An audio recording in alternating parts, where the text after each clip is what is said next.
Hey guys, I'm Sara. And I'm Andrea. And this is the bonus episode for Sequestered Season 3, the Shenandoah Park Murders. Before we get into your questions, we wanted to share a little bit about why we chose this story and why it's one that has stayed with us. Yeah, I mean, we both love camping. You and I go on this epic road trip every summer, and we usually have the privilege to stay at nicer campgrounds, but there have been times when we've ended up in some pretty weird campgrounds. Yeah, I remember one that was a state park in the hills of Southern California, and we pulled in, looked around, and pulled right back out. Yep, that's right. I'll say I have a love for the Appalachian Trail, too. I had a chance to hike around 15 miles of it a few years back, and it's one of the most special places. I think the best part is that when you're out there, like when you're in nature, it just feels so peaceful. Like there's no schedule. It's just you, the trees, sky, and whoever else is camping or hiking around you. In fact, I always say, especially when we're at a campground, we happen to pick the same weekend as all of these people there. So we're all experiencing this environment at the same time. And unfortunately, as women, we've also had to learn how to hold two things at once. The feeling of both being safe and still having to be very aware of our surroundings. Yeah, every woman who's camped alone has thought this through. Who else is around? Do I have some sort of weapon just in case? Does anyone know exactly where I am tonight?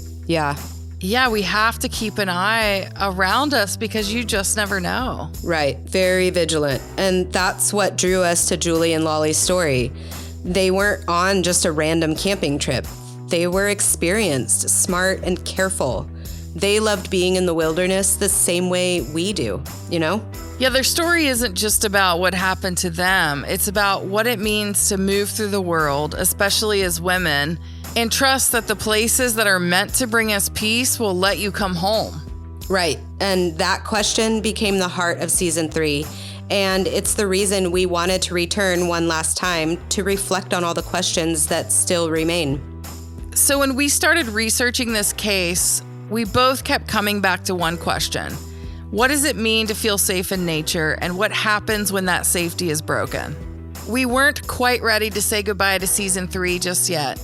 Since the Shenandoah Park murders aired, we've received so many messages from listeners, from hikers, from people who still remember hearing about Julie and Lollie back in 1996. And so many of those messages had questions, thoughtful, lingering ones that we've been asking ourselves too. Questions that live somewhere between heartbreak and curiosity. So today we're going to try and revisit a few of them. The official story ends with a name, Walter Leo Jackson Sr., and a DNA match that finally gave this case a voice. But for the people who followed it, the story doesn't stop there. Because even when the science speaks, there's a lot that the story can't tell us. So today, we're taking time to talk through the questions that remain, what we know, what we still don't, and what this case, nearly 3 decades later, still means for the people who loved Julie and Lollie, and for anyone who's ever searched for peace in the wild. And maybe what it tells us about justice, how even when the truth finally comes, it can still feel too late. One question that's come up a lot is about the cyclist Yvonne Malbasha, the woman Darrell David Rice attacked on Skyline Drive in 1997, about a year after Julie and Lollie were killed. That story is chilling. Yvonne was out there doing something totally ordinary, training, riding her bike, and suddenly this man in a truck starts trying to run her off the road. Right, like he yells slurs at her, he's screaming things meant to humiliate her. But she fought back, she survived, and that attack is what eventually led investigators to Rice. When I heard that story, I thought about Tara Calico from our season 2 episodes. She was also tracked down by somebody in a truck and was riding her bike. Exactly, 2 women, 2 different decades, but the same pattern, independence mistaken as opportunity, freedom that becomes threat. Crimes like these aren't just acts of violence. They're violations of space, of safety, and the idea that you can exist in the world freely. And it makes you wonder how many women, or anyone really, have been followed, threatened, or scared like that, but never reported it. because the story didn't feel big enough. Right. Until it is. And I think listeners might also wonder, what if Yvonne hadn't survived? Would the case against Rice ever have happened? Would his name have ever entered the Shenandoah conversation? That's such an unsettling thought. One small twist of fate and this entire timeline might look different. We got a lot of questions asking, was the killer camping too, or did he just come in for the day? Yeah, that's one of those things investigators never confirmed. But looking at the geography, it's possible he entered from Skyline Drive. Julie and Lollie's site wasn't remote, as we know. It was off a short trail near Skyland Resort and tucked down an embankment, close enough to reach by foot, but still out of view. So he could have parked nearby, hiked down, and no one may have noticed. Exactly. There were no witnesses who saw him there, no one who remembered his face. That silence made it nearly impossible to track him for decades. Another question was, why did it take so long to find Julie and Lollie? Yeah, their families reported them missing, but Shenandoah is massive, over 200,000 acres. Rangers started searching where they thought the women might be, but their tent was hidden from sight. From the trail, you could walk right past it and never even know it was there. That's heartbreaking, because that delay didn't just cost them evidence, it cost them a lot of clarity. It did. And listeners also asked, were Julie and Lollie targeted because they were a couple? That's one of the hardest questions. There's no direct proof it was a hate crime, but the brutality, like the bindings and the precision, it suggests it wasn't random. And if Walter Leo Jackson acted alone, what drove him? Was it control, hate, or power? I don't know, maybe all of it. But that's part of what makes this case so haunting. We'll never fully understand the why. Some of you also asked whether Jackson might have been stalking others in the park, or if he'd been there before. Like, did he know that site, or did he watch them for days?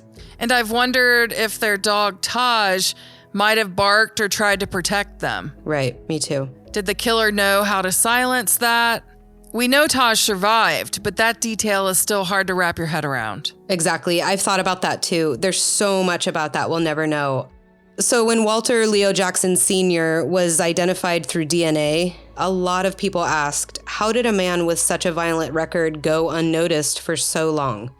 He'd been in and out of prison, right? Right. Yes, for assaults, rapes, and kidnappings across Ohio and other states. Which is crazy, but at the time, DNA testing was limited, databases weren't connected, and so he just kept slipping through the cracks. It's unreal to think about how many crimes from that era could have been solved now if the evidence had been saved or tested. Right, and that's why programs like the Sexual Assault Kit Initiative were so important in this case. They gave forgotten evidence a second chance to speak, and that's literally how this case broke open. And you have to wonder how many other victims could be out there linked to Jackson, whose cases never connected because the technology wasn't there yet. Exactly. His pattern spans decades, and geography, it's very possible we still don't know the full scope of what he did. Some of you also asked if Jackson ever confessed before he died. He didn't, at least not publicly. And that silence leaves a shadow. Did he know what his DNA would eventually reveal? Did he suspect the walls were closing in? Or did he die thinking he'd gotten away with it? Yeah, maybe both. During production, a lot of listeners brought up another unsolved string of murders, the Colonial Parkway killings. This was between 1986 and 1989. 8 people were murdered along that scenic drive in Virginia. And that's not far from Shenandoah, right? Right, just a few hours away. The Colonial Parkway stretches between Jamestown and Yorktown. It's a beautiful, quiet route that runs alongside the James River. I highly recommend it. Over the course of 4 years, 4 young couples were found dead. Some shot, some strangled, and some never found at all.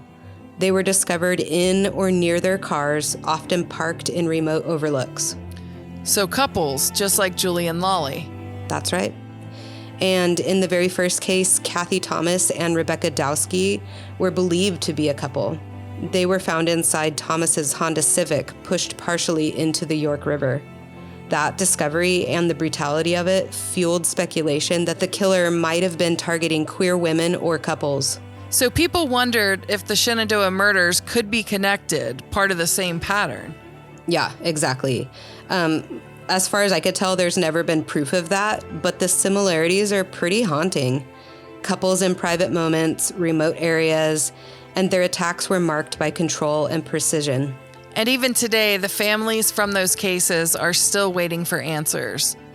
That's what's so wild. The same technology that solved Shenandoah could solve Colonial Parkway, but the killer's DNA still hasn't been uploaded to CODIS. Right.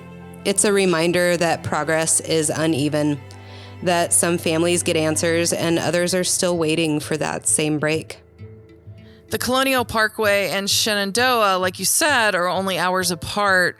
Both places meant to inspire peace and freedom, both forever marked by fear.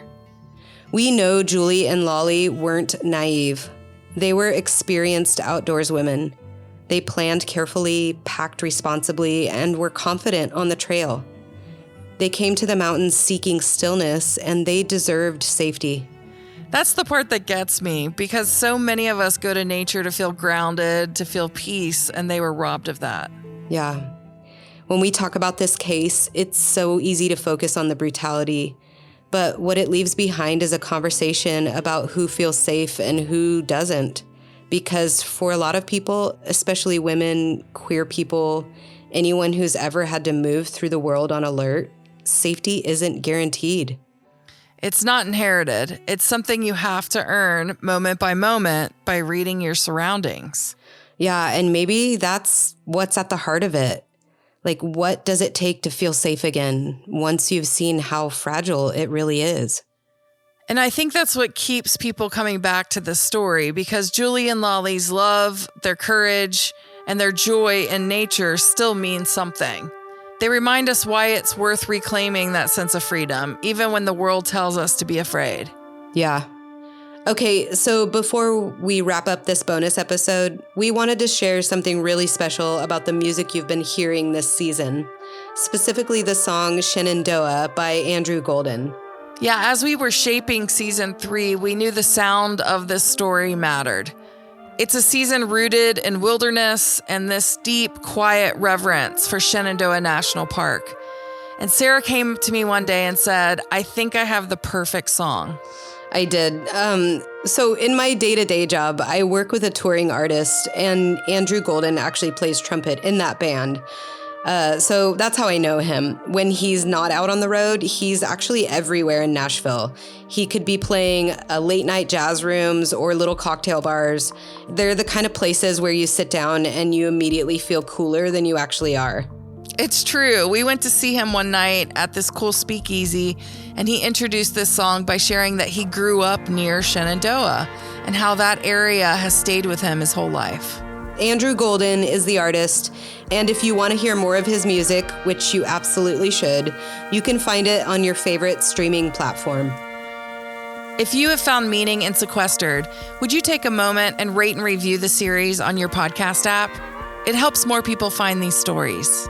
That's right. And if you'd like to see more from the Shenandoah case, photos, articles, even video from the investigation, you can visit sequesteredpod.com. I'm Sarah Reed. And I'm Andrea Clyde. Thanks for listening.